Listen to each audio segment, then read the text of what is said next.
విజయనగరంలో రాజీనామా చేయని వాలంటీర్లు రోడ్డు ఎక్కారు. తమకు ఉద్యోగాలు కొనసాగించాలని నినాదించారు. జిల్లా కలెక్టర్ ఎదుట సచివాలయ వాలంటీర్లు ధర్నా నిర్వహించారు. ముఖ్యమంత్రి చంద్రబాబు ఎన్నికల ముందు రాజీనామా చేయని వాలంటీర్లను ప్రభుత్వంలో కొనసాగిస్తామని హామీ ఇచ్చారన్నారు. కానీ చంద్రబాబు హామీ మరిచారని ఆరోపించారు.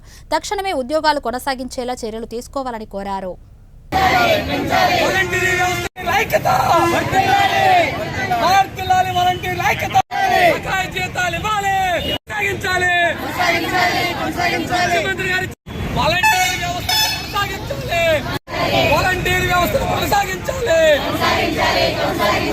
ముఖ్యమంత్రి హామీ ప్రకారం గౌరవ మాత్రం 10,000 రూపాయలు ఇవ్వాలి. వాలంటీర్ వ్యవస్థను కొనసాగించాలి.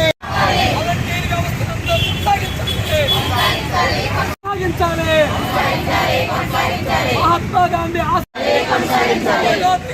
తెల్లవారిసరికి వాలంటీర్ వ్యవస్థ ముఖ్యమంత్రి గారికి హామీ